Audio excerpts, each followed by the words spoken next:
Hello दोस्तों, स्वागत है एक बार फिर से दस्तक एकेडमी के चैनल पर। गाइस, इस वीडियो में पढ़ेंगे इतिहास के टॉप 40 क्वेश्चन। कितने? 40 अति महत्वपूर्ण प्रश्न पढ़ेंगे। इससे हो सकता है आपके पेपर में 1 से 2 क्वेश्चन बन जाए। कितने? 1 से 2 क्वेश्चन बन जाए। और इसकी फ्री पीडीएफ फाइल चाहिए तो टेलीग्राम ग्रुप ज्वाइन करना है। टेलीग्राम ग्रुप का लिंक इसी वीडियो के नीचे दिया हुआ है, वहाँ से आप सभी मतलब कि ज्वाइन हो सकते हो डायरेक्टली। चलिए गाइस, स्टार्ट करते हैं ज़्यादा बकवास नहीं करते हुए। 40 प्रश्न पढ़ते हैं, इंपॉर्टेंट क्वेश्चन देखें सारे। चलो भाइयों, देखिए पहला क्वेश्चन यहाँ पर क्या बनना है। भारत में प्रथम मुस्लिम आक्रमणकारी कौन था? भारत में प्रथम मुस्लिम आक्रमणकारी कौन था? 4 ऑप्शंस पढ़िए, फटाफट राइट आंसर देते रहिए। ओके, तो राइट आंसर किसके साथ जा रहा है? फर्स्ट का भैया करेक्ट आंसर जा रहा है यहाँ पर ऑप्शन नंबर ए के साथ। महमूद बिन कासिम था, याद रखो। महमूद बिन कासिम था भारत पर आक्रमण करने वाला पहला आक्रमणकारी, याद रखो। यह भी मुस्लिम था, याद रखिए। ऑप्शन नंबर फिलहाल इसका भैया ए करेक्ट है। कंप्लीट हुआ। चलिए कंप्लीट हो गया तो आगे बढ़ते हैं, अगले क्वेश्चन पर देखते हैं। चलो अच्छा, सेकंड क्वेश्चन पर आ गए। सेकंड क्वेश्चन को बताओ फटाफट। दूसरा क्वेश्चन कितना इंपॉर्टेंट है इसको बताओ, कौन कर रहा है इसको। अलबरूनी भारत में किसके साथ आया था? अलबरूनी भारत में किसके साथ आया था? 4 ऑप्शंस पढ़िए। महमूद गजनी, सिकंदर, बाबर, तैमूर। सेकंड का राइट आंसर फिलहाल जा रहा है ऑप्शन नंबर इसका भैया ए के साथ। महमूद गजनी के साथ आया था Alberuni Bharat. Option number guys A correct है, याद रखो। महमूद गजनी। इंपॉर्टेंट क्वेश्चन आपके एग्जाम के लिए। चलिए बढ़ते हैं अगले क्वेश्चन पर। चलिए इसको देखिए। तूती ए हिंद के उपनाम से किसे जाना जाता है? तूती ए हिंद के उपनाम से किसे जाना जाता है? 4 ऑप्शंस पढ़ सकते हो। अमीर खुसरो, इब्न बतूता, समुद्रगुप्त, कोई नहीं।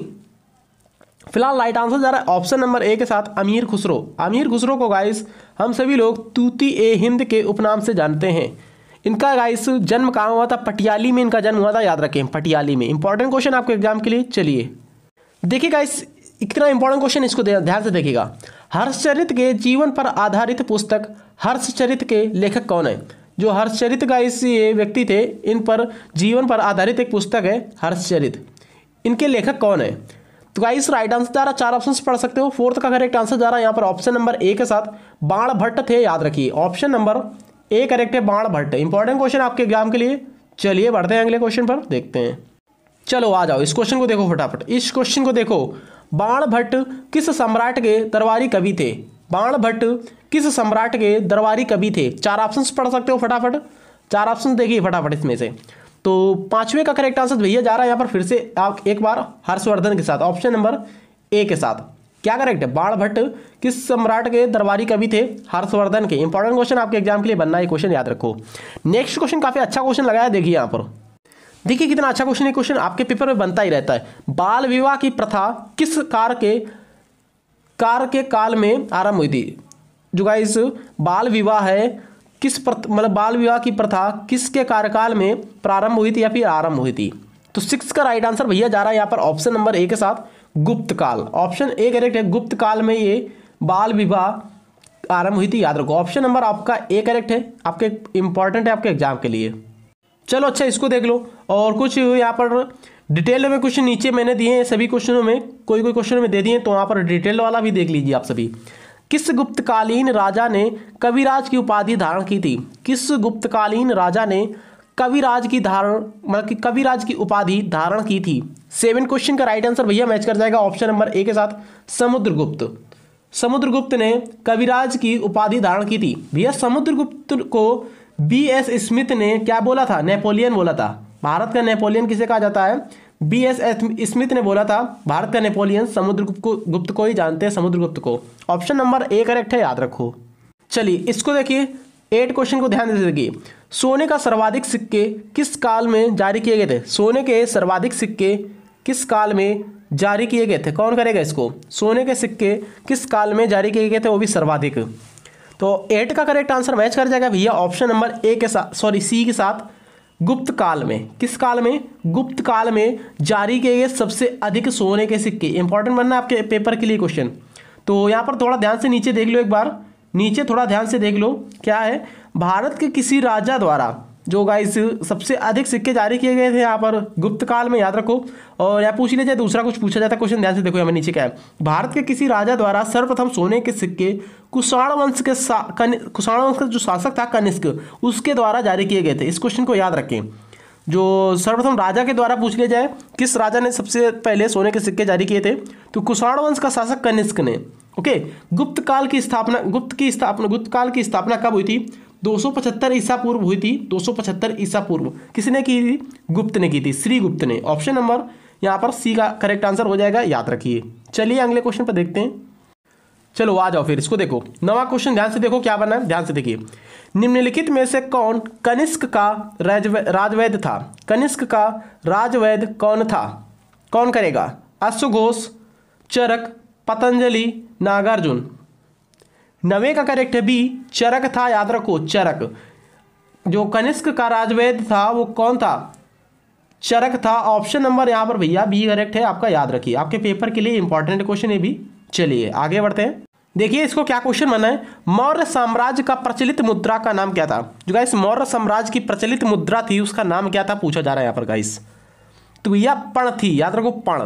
क्या थी? पण थी। ऑप्शन नंबर एक सी करेक्ट है यहाँ पर, याद रखिए।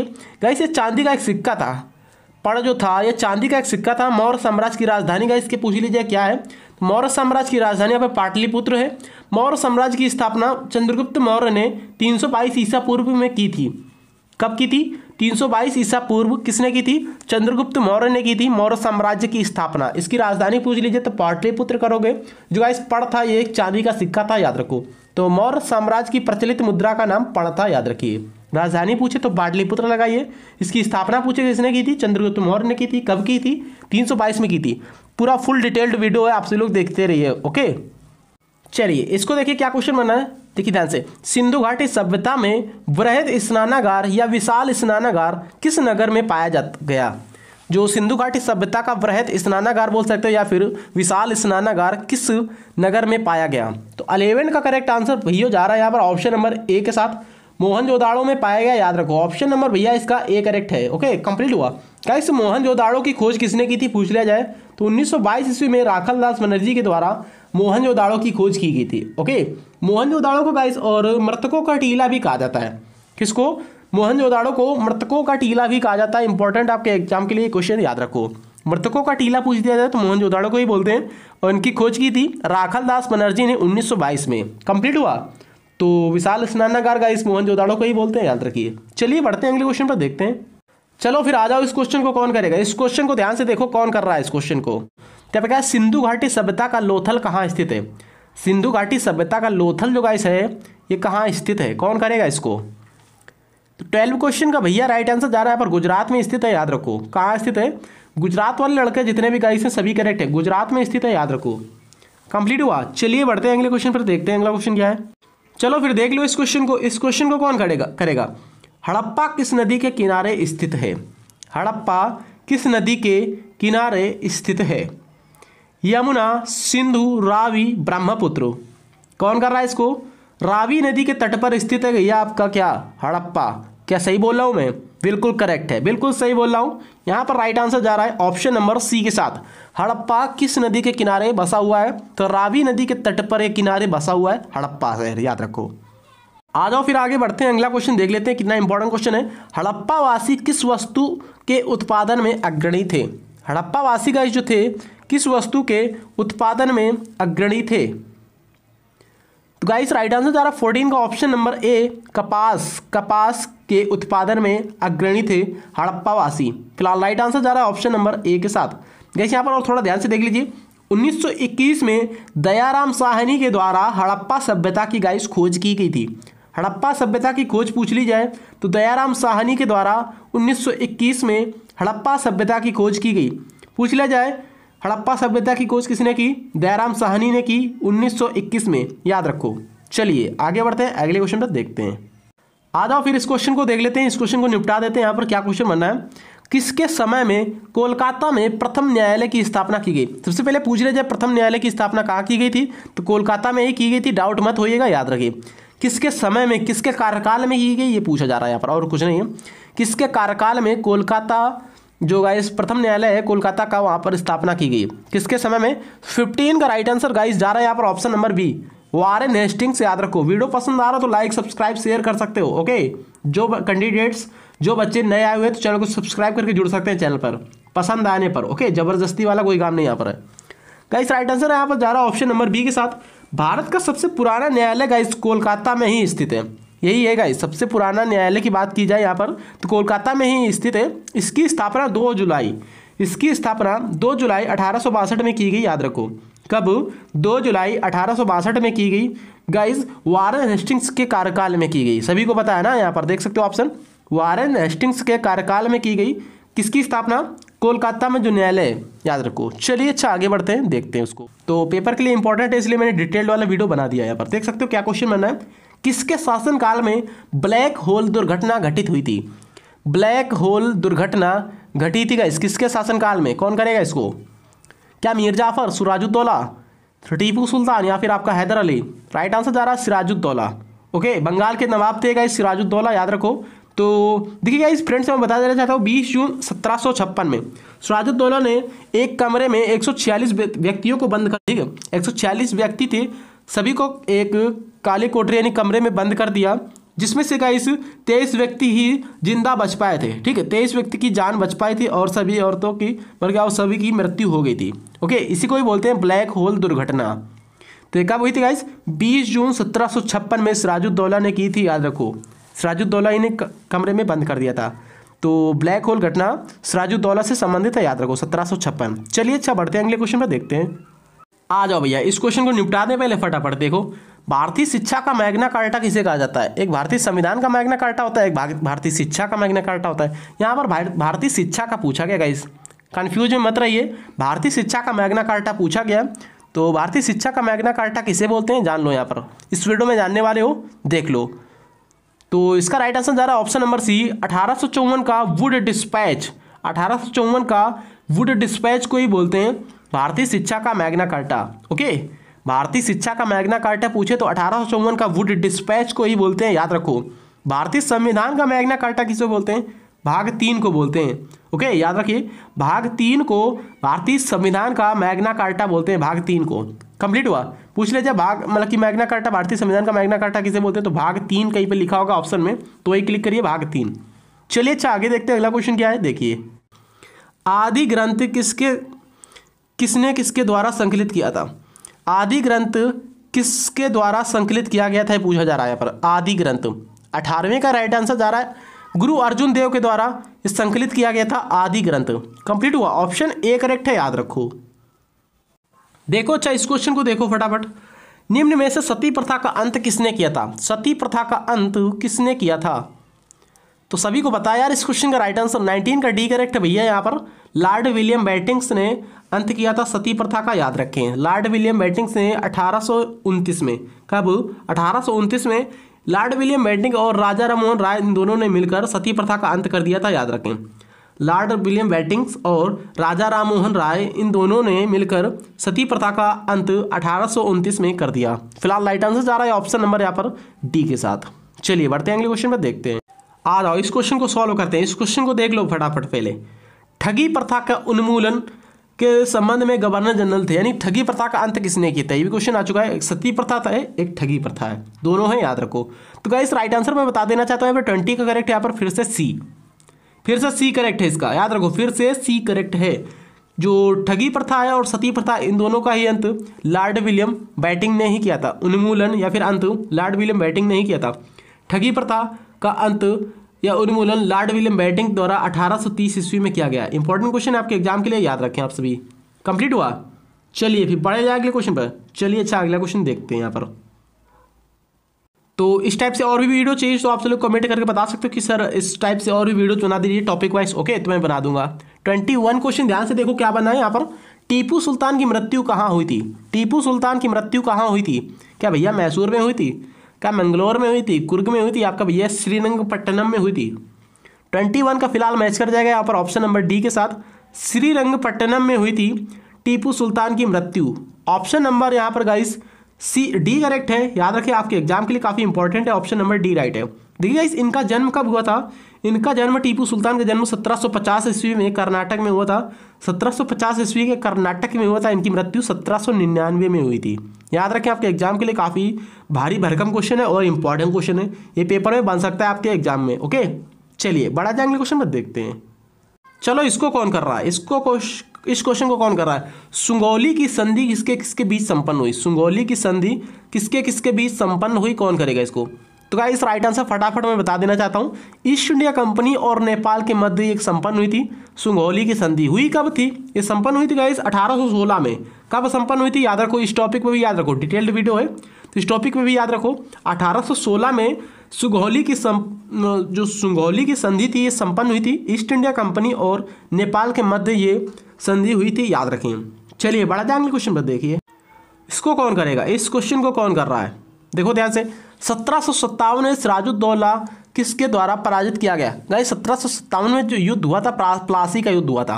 ओके 1757 के प्लासी के युद्ध में सिराजुद्दौला किसके द्वारा पराजित किया गया पूछा जा रहा है, और कुछ नहीं है। ओके तो राइट आंसर मैच करा दूं मैं, राइट आंसर मैच करा दूं इस क्वेश्चन में। क्या आप लोग बताओगे, आप लोगों को बताना है 40 में से क्या आप सभी के 25 से 30 क्वेश्चन सही हुए या नहीं हुए।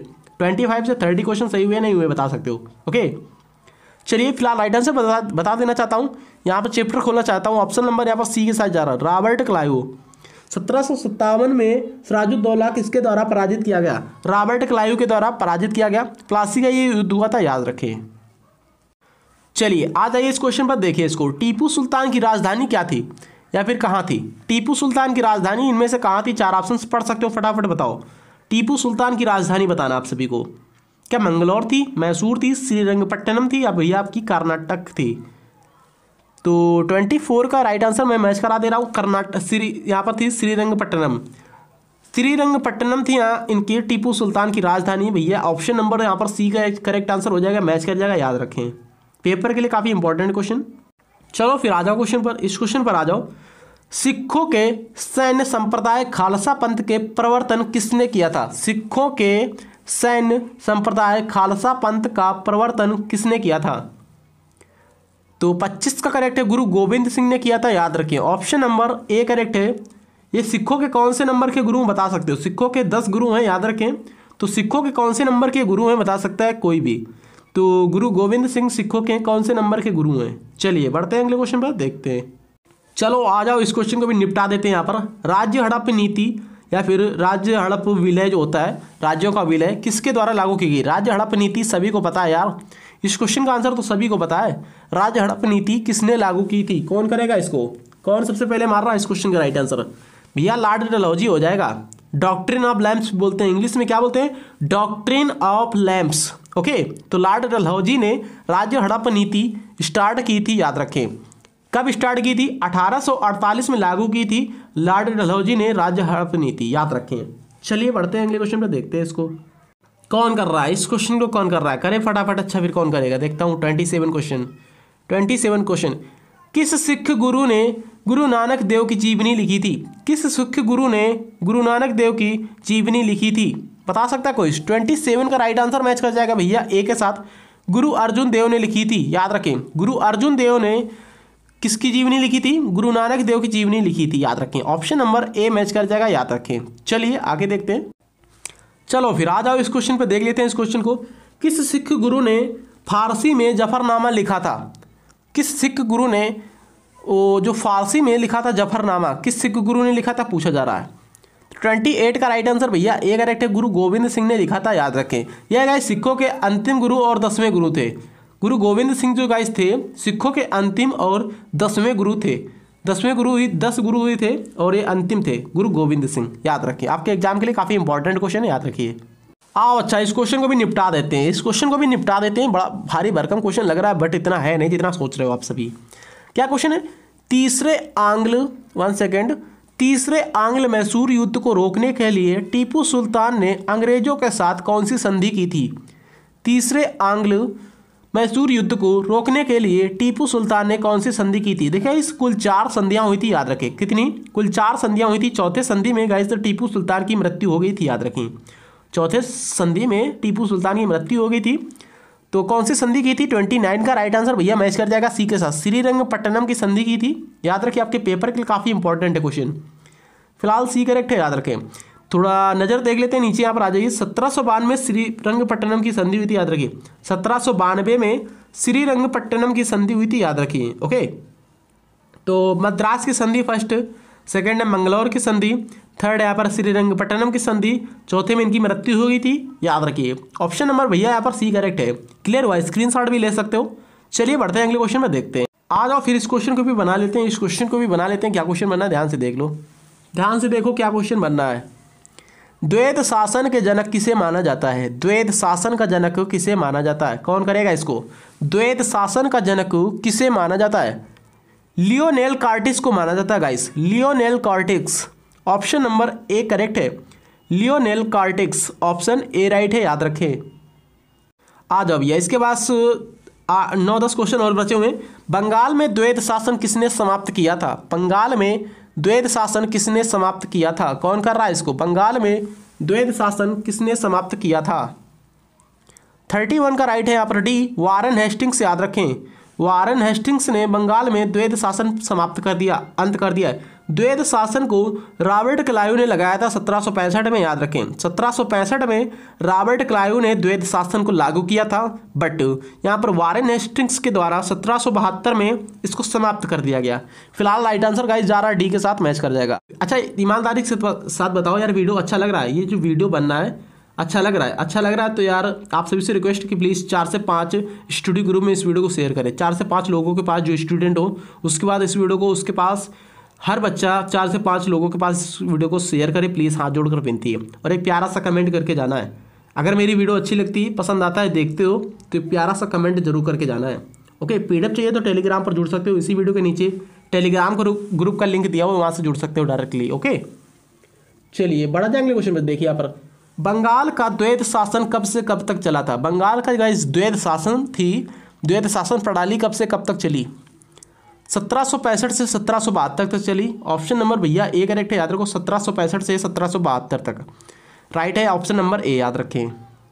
चलो फिर आ जाओ इस क्वेश्चन पर, इस क्वेश्चन पर आ जाओ, देख लो इसको। बक्सर के युद्ध में अंग्रेजी सेना का नेतृत्व किसने किया था? बक्सर के युद्ध में अंग्रेजी सेना का नेतृत्व किसने किया था? बक्सर के युद्ध में अंग्रेजी सेना का नेतृत्व किसने किया? हेक्टर मुनरो ने किया। गाइस राइट आंसर जा रहा है भैया ऑप्शन नंबर सी के साथ, हेक्टर मुनरो। याद रखें, पेपर के लिए काफ़ी इंपॉर्टेंट क्वेश्चन बनना है। बक्सर का युद्ध 1764 में हुआ था, इसको भी याद रखें। इंपॉर्टेंट क्वेश्चन आपके एग्जाम के लिए। बक्सर का युद्ध पूछ लिया जाता है कब हुआ था? 1764 में बक्सर का युद्ध हुआ। बक्सर के युद्ध में अंग्रेजी सेना का नेतृत्व हेक्टर मुनरो ने किया था, याद रखें। प्लासी की लड़ाई में अंग्रेजी सेना का नेतृत्व किसने किया था गाइस? प्लासी की लड़ाई में 1757 में प्लासी की लड़ाई हुई, याद रखो। और प्लासी की लड़ाई में अंग्रेजी सेना का नेतृत्व किसने किया था? तो राइट आंसर 34 का भैया मैच कर जाएगा यहाँ पर ऑप्शन नंबर ए के साथ, रॉबर्ट क्लाइव ने।